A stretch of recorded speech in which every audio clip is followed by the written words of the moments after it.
अस्सलाम वालेकुम everyone, welcome back to backbenchers academy. अच्छा, अभी यहाँ पे हम करेंगे पेप्टिक अल्सर डिजीज। सिंपल यहाँ पे आपको नाम ही बता रहा है पेशेंट के अंदर क्या होगा, यहाँ पे आपके अल्सर्स बनेंगे। अच्छा, अल्सर क्या होता है? आपको यहाँ पे डैमेज टू म्यूकोजा। अच्छा, यहाँ पे जो है आपकी म्यूकोजा डैमेज होती है, आपकी किस तरीके से होती है मैंने आपको लास्ट के अंदर बताया था। आपको आपकी जो है ना ये गैस्ट्राइटिस के अंदर कि स्टमक क्या करता है, आपको यहाँ पे प्रोड्यूस करता है एचसीएल, और अपने आप को इससे बचाने के लिए आपकी जो है ना ये प्रोटेक्टिव लेयर बनाता है यहाँ पे आपकी म्यूकस की, और उसके बाद आपकी जो है ना ये बाइकार्बोनेट्स की। ये दोनों क्या करते हैं, स्टमक को जो है इससे बचा रहे होते हैं। अगर तो आपको यहाँ पे स्टमक के अंदर आपको यहाँ पे एसिड ज़्यादा प्रोड्यूस हो जाए, या फिर आपकी जो प्रोटेक्टिव लेयर है ये आपको वहाँ पे कम हो जाए, इस केस में क्या होगा, ये आपका जो एसिड होगा ये क्या करेगा, आपकी जो म्यूकोजा होगी उसको वहाँ पे डैमेज करवाएगा और पेशेंट के अंदर करवा देगा अल्सर्स। यहाँ पे आपके जो अल्सर्स बनते हैं आपके बनते हैं दो जगह पे। एक आपके हो गए गैस्ट्रिक अल्सर, नाम ही आपको बता रहे हैं, यहाँ पे आपके जो स्टमक है उसके अंदर वहाँ पे आपके अल्सर्स बनेंगे। और दूसरे आपके हो गए डोडिनल अल्सर, यहाँ पे भी आपको नाम ही बता रहा है, आपके जो डोडिनम है उसके अंदर वहाँ पे आपके जो है ये अल्सर्स बन रहे होंगे। अच्छा, यहाँ पे आपका इसका मैकेनिज्म क्या होगा, यहाँ पे स्टमक के केस में आपका हो जाएगा ये आपकी जो है ना ये म्यूकोजल प्रोटेक्शन, या आपको यहाँ पे वो कम हो जाएगी। और डोडिनल के केस में आपकी जो है ये म्यूकोजल प्रोटेक्शन कम हो जाएगी,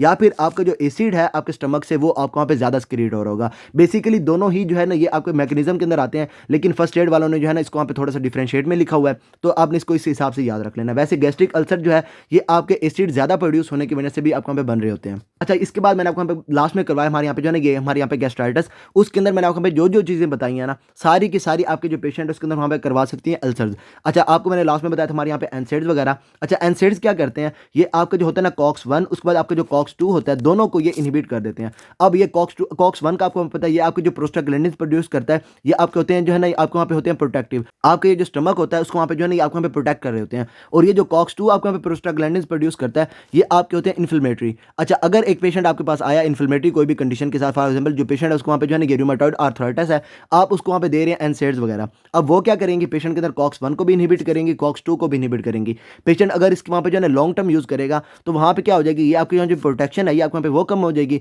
और उसकी वजह से क्या होगा, यहाँ पे आपकी जो है ना ये इन्फ्लेमेटरी साइड आपके जो है ना ये प्रोस्टाग्लैंडिन्स जो है ये आपको वहाँ पे कम प्रोड्यूस हो रहे हैं, लेकिन साथ साथ क्या हो रहा है, पेशेंट के अंदर ये जो प्रोटेक्शन है ये भी आपको वहाँ पे कम हो रही है। तो आपने क्या करना है, अगर एक पेशेंट को आपने जो है ना ये लॉन्ग टर्म प्रोस्टाग्लैंडिन्स आपने वहाँ पे जो है ना इसको वहाँ पे इनहिबिट करना है, तो आप क्या करेंगे, सिर्फ और सिर्फ आपके जो है ना ये इन्फ्लेमेटरी प्रोस्टाग्लैंडिन्स इसको आप वहाँ पे इनहिबिट करेंगे कॉक्स टू जो है इनहिबिटर्स देके। आपको पता है कॉक्स टू इनहिबिटर में आपकी आ जाती है यहाँ पे आपकी निम्सोलाइड हो गई, या फिर आपको यहाँ पे सेलिकॉक्सिब, या फिर आपको यहाँ पे जो है ना इटोरिकॉक्सिब वगैरह, वो क्या करती है कॉक्स टू जो है उसको वहाँ पे इनहिबिट करती हैं, कॉक्स वन जो है उसको वहाँ पे इनहिबिट नहीं करती। कॉक्स वन जो है ये आपको वहाँ पे इनहिबिट नहीं होगा, तो आपकी ये जो म्यूकोजल प्रोटेक्शन है ये आपको वहाँ पे कम नहीं होगी, आपको यहाँ पे जो प्रोस्टाग्लैंडिन्स है ये आपको वहाँ पे प्रोड्यूस होते रहेंगे। अच्छा, यहाँ पे आपने याद रखना है आपकी एनसेड्स वगैरह करवा सकती है पेशेंट के अंदर वहाँ पे गैस्ट्रिक अल्सर। उसके अलावा मैंने आपको वहाँ पे बताया था यहाँ पे आपकी H pylori infection, H pylori भी आपकी जो है ना ये गैस्ट्रिक अल्सर, उसके बाद आपकी जो है ना ये डोडिनल अल्सर, ये दोनों करवा सकता है। यहाँ पे आपने याद रखना है आपके जो एच पाइलोरी गैस्ट्रिक अल्सर करवाता है ये आपके होते हैं अप्रॉक्सीमेटली 70%। मतलब आपके जो गैस्ट्रिक अल्सर हो रहे हैं उनका वहाँ पे जो 70% है वो आपको वहाँ पे एच पाइलोरी की वजह से। मतलब क्या हो गया, यहाँ पे आपकी जो मोस्ट कॉमन कॉजेज है इसके अंदर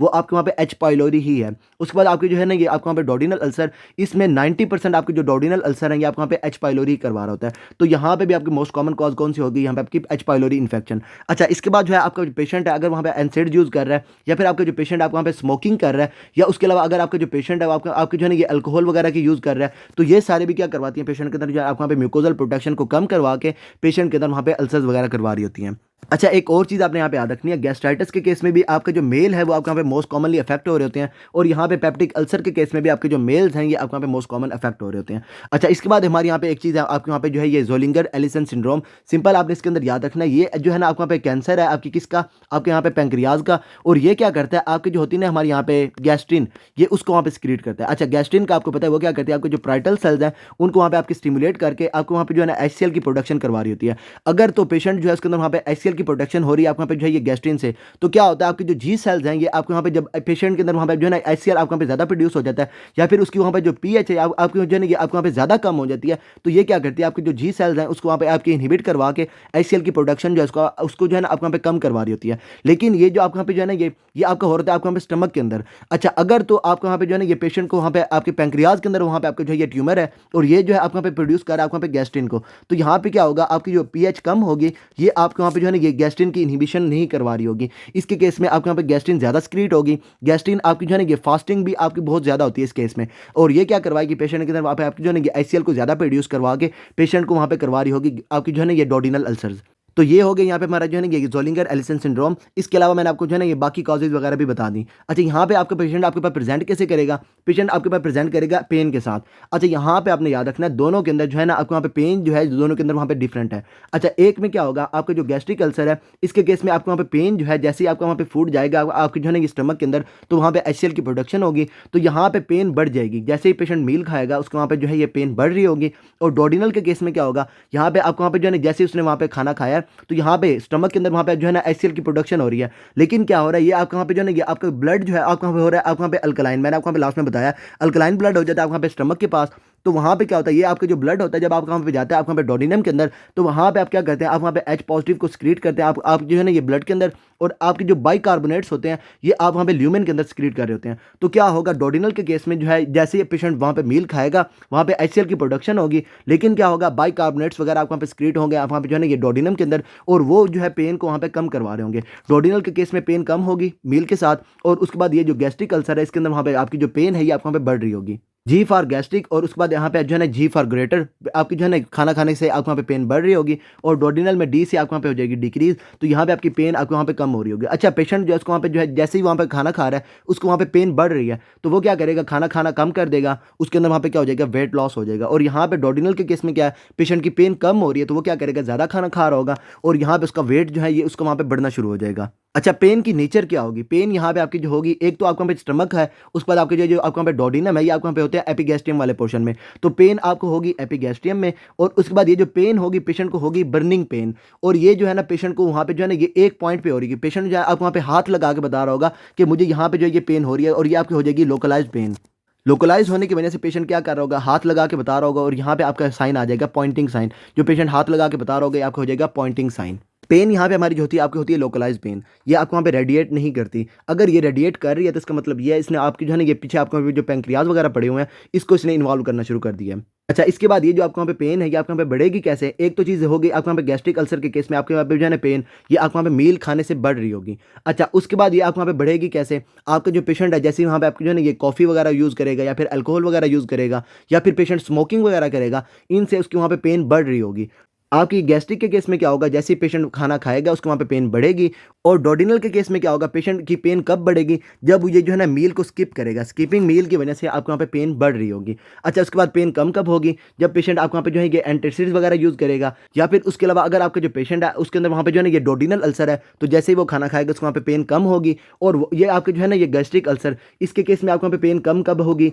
जब ये जो पेशेंट है आपको वहाँ पे जो है ना ये इंड्यूस्ड वॉमिटिंग कर रहा है, जैसे वो वॉमिट करेगा उसको वहाँ पे एसिड उसके वहाँ पे स्टमक से बाहर जाएगा, और यहाँ से उसके वहाँ पे पेन कम हो रही होगी। तो गैस्ट्रिक अल्सर के केस में आपको वहाँ पे जो है ना ये पेशेंट वहाँ पे इंड्यूस्ड वॉमिटिंग वगैरह कर रहा होता है, और उससे इसके वहाँ पे जो है ना ये पेन कम हो रही होती है। बाकी यहाँ पे हमारा जो है ना ये गैस्ट्रिक अल्सर, इसके केस में क्या होगा, पेशेंट जैसे ही खाना खाएगा तो 15 to 30 मिनट्स के बाद उसको वहाँ पे पेन होनी शुरू हो जाएगी। और ये जो डोडिनल अल्सर है इसके केस में क्या होगा, जैसे ही उसका वहाँ पे फूड जाएगा उसको वहाँ पे जो है ना ये डोडिनम के अंदर, तब उसको वहाँ पे पेन होगी। तो यहाँ पे पेशेंट जो है उसको वहाँ पे 2 to 3 आवर्स के बाद उसको वहाँ पे जो है ना ये पेन हो रही होगी। अच्छा, इसके बाद जो है आपका पेशेंट जब आपके पास आएगा आपने क्या करना है, इसको वहाँ पे करवानी है एंडोस्कोपी। अब एंडोस्कोपी में आप वहाँ पे क्या करेंगे, आप वहाँ पे अगर देखेंगे आप वहाँ पे मिल रहा है गैस्ट्रिक अल्सर, तो आप वहाँ पे क्या करेंगे, उसको वहाँ पे साथ साथ करेंगे बायोप्सी। लेकिन डोडिनल अल्सर के केस में आप वहाँ पे बायोप्सी नहीं करेंगे, क्योंकि आपके जो गैस्ट्रिक अल्सर्स हैं ये आपके कार्सिनोमा के साथ रिलेटेड है। इसके अंदर क्या होता है, आपके वहाँ पे कार्सिनोमा के चांसेस ज़्यादा होते हैं। डोडिनल अल्सर के केस में आपके ये होते हैं, आपके वहाँ पे बिनाइन होते हैं, तो यहाँ पे आप बायोप्सी नहीं करते। बाकी यहाँ पे जो है ना इसका वहाँ पे ट्रीटमेंट करने से पहले थोड़ा सा यहाँ पे मेरे देख लेते हैं हमारे यहाँ पे अल्सर की कॉम्प्लिकेशन। सबसे पहले आपको वहाँ पे हो जाएगी परफोरेशन। आपने इसके अंदर याद रखना कि डोडिनल अल्सर जो होते हैं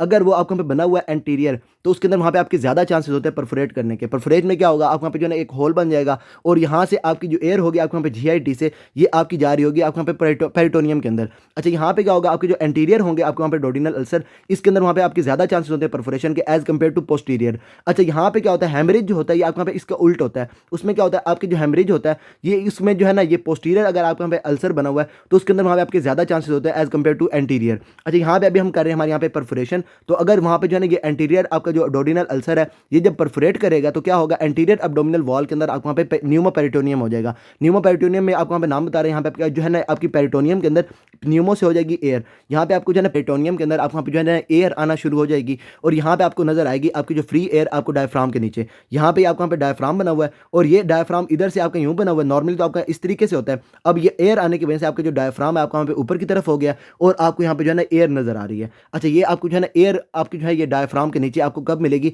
जब ये आपका जो है ना ये अल्सर जो है ये आपको वहाँ पे परफोरेट कर जाएँगे। अच्छा, उसके बाद जो है पेशेंट के अंदर वहाँ पे जो है ना आपको वहाँ पे फ्रेनिक नर्व की आपकी जो है ना इरिटेशन से आपको वहाँ पे रेफर्ड पेन भी आपको वहाँ पे मिल सकती है और ये आपकी जो है रेफर करेगी तो आपको वहाँ पे जाएगी शोल्डर की तरफ। अच्छा, यहाँ पे आपकी होगी परफोरेशन, इसके बाद हो सकता है आपको वहाँ पे हेमरेज। हेमरेज में क्या होगा, आपकी जो ब्लड वेसल्स होंगी वो आपको वहाँ पे रप्चर करेंगी और ब्लड जो है ये आपको वहाँ पे आना शुरू हो जाएगा। यहाँ पे आपने याद रखना गैस्ट्रिक भी करवा सकता है, आपको वहाँ पे डोडिनल भी करवा सकता है। डोडिनल के केस में आपने याद रखना पोस्टीरियर जो है आपको वहाँ पे ज़्यादा कॉमन करवाता है एज कम्पेयर टू एंटीरियर, और ये जो है ना आपके वहाँ पे जो हेमरेज है ये आपको वहाँ पे मोस्ट कॉमन कॉम्प्लिकेशन है। इसमें क्या होगा, गैस्ट्रिक वाली साइड पे आपका जो है ना ये आपके जो अल्सर्स होंगे, अगर ये आपका जो है ना स्टमक की लेसर कर्वेचर वाली साइड पे बना हुआ है तो लेसर कर्वेचर पे आपको पता है यहाँ पे आपकी ब्लड सप्लाई कहाँ से आती है, ये आपकी आती है लेफ्ट गैस्ट्रिक आर्टरी से। अच्छा, यहाँ पे क्या होगा, अगर ये अल्सर होगा लेफ्ट वाली से आपके जो है ना लेसर कर्वेचर पे, तो ये क्या करेगा, लेसर कर्वेचर वाला जो है आपको वहाँ पे लेफ्ट गैस्ट्रिक आर्टरी जो है उससे आपको वहाँ पे जो है ना ये ब्लीड करना शुरू कर देगा। लेसर कर्वेचर पे होगा और यहाँ पे आपकी जो है ये ब्लीडिंग कहाँ से होगी, लेफ्ट गैस्ट्रिक आर्टरी से। अच्छा, उसके बाद यहाँ पे आपको पता है यहाँ पे आपकी इसके बाद स्टार्ट हो जाता है आपको वहाँ पे डोडिनम,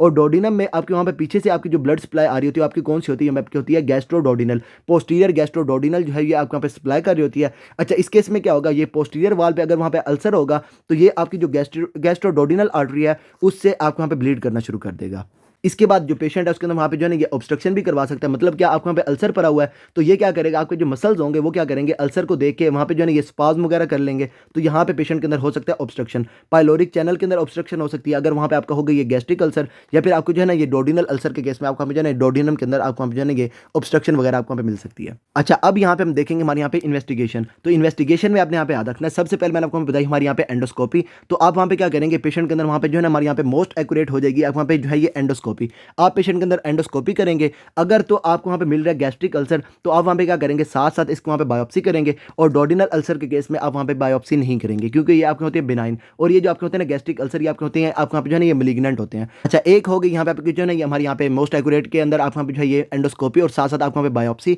इसके बाद जो है आपको वहाँ पे जो पेशेंट है उसके अंदर वहाँ पे आपकी मोस्ट कॉमनली हो रही है एच पाइलोरी की वजह से, तो आप वहाँ पे क्या करेंगे, एच पाइलोरी की इन्वेस्टिगेशन वगैरह भी करेंगे, और यहाँ पे जो है पेशेंट के अंदर आप वहाँ पे जो है ये यूरिया ब्रेथ टेस्ट वगैरह करवा सकते हैं, एच पाइलोरी के एंटीजन वगैरह दे सकते हैं, या फिर उसके अलावा जो है ना हमारे यहाँ पे आपके जो है ये स्टूल के अंदर इसको वहाँ पे जो है ना एंटीजन वगैरह आप वहाँ पे दे सकते हैं, या फिर आपके जो ब्लड है उसके अंदर वहाँ पे आपको जो है ना इसकी एंटीबॉडीज़ वगैरह आप वहाँ पे दे सकते हैं। ये मैंने आपको लास्ट के अंदर बता दिया। इसके अंदर हमारे यहाँ पे जो है ना ये कॉस्ट इफेक्टिव आपका कौन सा हो जाएगा, आपको वहाँ पे स्टूल एंटीजन, तो आप वहाँ पे पेशेंट के अंदर वहाँ पे जो है ना ये एच पाइलोरी आप उसके स्टूल्स जो है उसके अंदर आप वहाँ पे देख रहे होंगे। अच्छा, इसके बाद आपको वहाँ पे इन्वेस्टिगेशन के अंदर आप वहाँ पे जो पेशेंट है उसके अंदर ये परफोरेशन क्योंकि आपके वहाँ पे जो है ना ये हो सकती है पेशेंट के अंदर, तो आप वहाँ पे क्या करवाएंगे, पेशेंट का करवाएंगे चेस्ट एक्सरे। अच्छा, चेस्ट एक्सरे के अंदर अगर आप वहाँ पे जो है ये आपके डायफ्राम के नीचे एयर मिल रही है तो इसका मतलब ये है कि आपका जो पेशेंट है उसके अंदर वहाँ पे जो है ना इसकी वहाँ पे परफोरेशन हो चुकी है। अच्छा, इसके बाद जो है पेशेंट जो है इसके अंदर वहाँ पे जो है ये जोलिंगर एलिसन सिंड्रोम जो है इसकी वजह से भी उसको वहाँ पे अल्सर्स हो सकते हैं। तो इस केस में आप वहाँ पे क्या करेंगे, पेशेंट जो इसका वहाँ पे जो है ना ये फास्टिंग जो गैस्ट्रिन है उसको वहाँ पे लेवल देख रहे होंगे, तो फास्टिंग गैस्ट्रिन लेवल जो है ये आपको वहाँ पे बड़ा होगा जोलिंगर एलिसन सिंड्रोम के केस में। बाकी सिम्टम्स जो है जोलिंगर एलिसन सिंड्रोम के केस में आपके वहाँ पे यही वाले होंगे, लेकिन क्या होगा पेशेंट के अंदर आपको वहाँ पे जो है ना ये जीआई ब्लीडिंग वगैरह आपको मिल सकती है, वेट लॉस वगैरह मिल सकता है, और साथ जो है पेशेंट के अंदर वहाँ पे जो है ये वीकनेस फटीग वगैरह ये आपको वहाँ पे कैंसर वगैरह की वजह से मिल सकती है। अच्छा, ये हो गया आपको वहाँ पे जो है ये जोलिंगर एलिसन सिंड्रोम। इसमें आप वहाँ पे क्या करेंगे, पेशेंट का जो फास्टिंग गैस्ट्रिन लेवल है ये आप वहाँ पे देखेंगे, और साथ साथ जो है पेशेंट के अंदर जो है ये सिक्रीटिन वगैरह देख के ना पेशेंट के अंदर जो है ये आप वहाँ पे देख रहे होंगे हमारे यहाँ पे आपके जो है ये गैस्ट्रिन लेवल, और सिक्रीटिन देने से नॉर्मली क्या होता है वहाँ पे जो गैस्ट्रिन लेवल है आपको वहाँ पे कम होता है, लेकिन इस केस में क्या होगा, ये सिक्रीटिन देने से भी, सिक्रीटिन की एडमिनिस्ट्रेशन से भी उसका ये जो है ना ये आपको वहाँ पे गैस्ट्रिन लेवल आपको वहाँ पे बढ़ा होगा, और ये आपको हो जाएगा यहाँ पे आपका डायग्नोस्टिक। अच्छा, इन्वेस्टिगेशन के अंदर आप वहाँ पे जो है ना ये आप वहाँ पे जो कॉजेज वगैरह हैं इसको आप वहाँ पे देख रहे होंगे। अच्छा, ट्रीटमेंट में आप वहाँ पे क्या करेंगे, अच्छा अगर आपके पास पेशेंट आ रहा है परफोरेशन के साथ, आपको वहाँ पे जो है ना एयर आपको वहाँ पे मिल रही है आपको वहाँ पे डायफ्राम के नीचे, तब आप क्या करेंगे, आप यहाँ पे जो पेशेंट है उसके वहाँ पे जो है ना ये सबसे पहले आप वहाँ पे जो है ना एक्सरे करेंगे। एक्सरे में आपको वहाँ पे एयर मिली तो आप वहाँ पे क्या करेंगे, सीटी स्कैन जो है, अगर आपको जो पेशेंट है उसके अंदर ये जो है ना परफोरेशन के चांसेस आपको वहाँ पे मिल रहे हैं क्लिनिकली, लेकिन क्या आपको वहाँ पे जो एक्सरे है उसके अंदर आपको वहाँ पे जो है ना ये आपको वहाँ पे एयर नहीं मिली, तब आप वहाँ पे क्या करेंगे, पेशेंट के अंदर करेंगे सीटी स्कैन, और सीटी स्कैन में अगर आपको जो है ना ये आपको वहाँ पे एयर वगैरह मिली है तब आप जो पेशेंट है उसके वहाँ पे करेंगे सर्जरी। अच्छा, उसके बाद जो है ये परफोरेशन की वजह से आप वहाँ पे जो पेशेंट है उसके वहाँ पे जो है ना ये उसका वहाँ पे जो बीपी है इसको आप वहाँ पे साथ साथ देख रहे होंगे। अच्छा, उसके बाद अगर आपका वहाँ पे पेशेंट आ रहा है आपको वहाँ पे जो है ना ये बोलिंगर एलिसन सिंड्रोम में आप वहाँ पे जीआई ब्लीड के साथ, तब आप वहाँ पे क्या करेंगे, पेशेंट के अंदर आप वहाँ पे जो है ना ये ईजीडी करके आप ये जो होगा ना आप वहाँ पे जो ब्लीडिंग वाला सोर्स होगा इसको आप वहाँ पे जो है ये आप वहाँ पे क्लोज कर रहे होंगे। आप वहाँ पे जो है ना एम्बोलाइजेशन वगैरह कर सकते हैं, या फिर आप वहाँ पे ना वेजोप्रेसिन वगैरह कुछ भी डाल के आप वहाँ पे जो है ना क्या करेंगे, ये ईजीडी करेंगे और ये ब्लीडिंग वगैरह को आप वहाँ पे रोकेंगे। साथ साथ पेशेंट जो है उसको वहाँ पे बीपी को कंट्रोल करने के लिए आप वहाँ पे जो है उसको वहाँ पे आईवी फ्लूइड्स वगैरह दे रहे होंगे। बाकी यहाँ पे जो है हमारे यहाँ पे ट्रीटमेंट के अंदर सिंपल आप वहाँ पे क्या करेंगे, आप ये जो एसिड है इसको वहाँ पे प्रोडक्शन को कम करेंगे। अच्छा, वहाँ पे आप क्या करेंगे, आप वहाँ पे पेशेंट को दे सकते हैं, आप हमारे यहाँ पे जो है पीपीआई वगैरह दे सकते हैं, H2 ब्लॉकर्स वगैरह दे सकते हैं पेशेंट के अंदर, या फिर उसके अलावा हमारे यहाँ जो होते हैं ना हमारे यहाँ पे एंटासिड्स वगैरह, ये आप वहाँ पे पेशेंट को दे सकते हैं। अच्छा, उसके बाद यहाँ पे आपकी जो है ये मोस्ट कॉमन कॉज कौन सी, आपको वहाँ पे एच पाइलोरी। तो एच पाइलोरी के केस में आप हमें क्या करेंगे, पेशेंट को आप वहाँ पे देंगे ट्रिपल थेरेपी। अच्छा, ट्रिपल थेरेपी के अंदर मैंने आपको बताया था यहाँ पे आपकी जो है ये पीपीआई आ जाती है, उसके बाद हमारे यहाँ पे जो है ना हमारे यहाँ पे एमोक्सिसिलिन, और उसके बाद यहाँ पे जो है हमारे यहाँ पे क्लैरिथ्रोमाइसिन, आप ये पेशेंट को वहाँ पे देंगे आप वहाँ पे जो है ना एच पाइलोरी को ट्रीट करने के लिए। अच्छा, अगर आपका जो पेशेंट है आप वहाँ पे जो है ना ये एमोक्सिसिलिन वगैरह नहीं ले सकते, तो आप वहाँ पे क्या करेंगे, वहाँ पे जो है हमारे यहाँ पे मेट्रोनिडाजोल जो है ये आप वहाँ पे पेशेंट को दे रहे होंगे। अगर ये पीपीआई वगैरह देने से भी आपका जो पेशेंट है उसके वहाँ पे ये अल्सर्स वगैरह ठीक नहीं हो रहे, तब आप वहाँ पे क्या करेंगे, आप वहाँ पे जो है ये पेशेंट के वहाँ पे कर देंगे सर्जरी, और यहाँ पे जो है आप वहाँ पे करेंगे पैराइटल सेल वैगोटमी। आप उसमें जो है ये पेशेंट की सर्जरी करके उसको वहाँ पे जो है ना ये ट्रीट कर रहे होंगे। और यहाँ पे आप सर्जरी कब करेंगे, अगर आपका जो पेशेंट है आप वहाँ पे मेडिकेशन वगैरह जो है उससे आपको वहाँ पे ठीक नहीं हो रहा। अच्छा, उसके बाद ये हमारे यहाँ पे जो अल्सर्स हैं इनको ट्रीट करने के लिए आप वहाँ पे पेशेंट को सुक्राल फेट वगैरह भी दे सकते हैं। तो ये सारी थी यहाँ पे हमारी जानेंगे पेप्टिक अल्सर डिजीज़ के अंदर। सिंपल आपने यहाँ पे याद रखना, गैस्ट्रिक के केस में आप वहाँ पे पेन बढ़ेगी और डोडिनल के केस में आप वहाँ पे कम होगी, और यहाँ पे मोस्ट कॉमन कॉज आपके यहाँ पे एच पाइलोरी है, और यहाँ पे आपका मैकेनिज्म हो गया। और उसके बाद आपने यहाँ पे याद रखना कि गैस्ट्रिक के केस में आप हमें क्या करेंगे, आप एंडोस्कोपी करके पेशेंट के साथ साथ बायोप्सी करेंगे, लेकिन डोडिनल के केस में आप वहाँ पे बायोप्सी नहीं करेंगे, क्योंकि आपके जो है ना ये आपके यहाँ पे डोडिनल अल्सर जो है आपके यहाँ पे होते हैं बिनाइन। अच्छा, उसके बाद यहाँ पे आपकी होगी ये आपके यहाँ पे कॉम्प्लिकेशन, और ट्रीटमेंट जो है ये मैंने आपको यहाँ पे लास्ट में बता दिया। तो पेप्टिक अल्सर डिजीज के अंदर यहाँ पे आपका यही था। फर्दर आपको इसके अंदर कोई भी प्रॉब्लम है then ask me, and till then अल्लाह हाफिज। अब अगर तुम लोग नए हो तो सब्सक्राइब करो, वो जो लाल वाला बटन है उसके साथ स्कैम करो या फिर महफिल जमाओ, मुझे नहीं पता, बस क्लिक हो जाना चाहिए। अब मैं भी जा रहा हूं, मुझे पार्क में स्टंट्स मारने जाना है। Bye. Give a damn about a hater when I feel like it. Not today, not today, not today, not tomorrow. Get out my way, please, I'm tryna get paid. Not today, not today, not today, not tomorrow. Get out my way, please, I'm tryna get paid. I've been broke for 27 years, I ain't gone for 28. Been seeing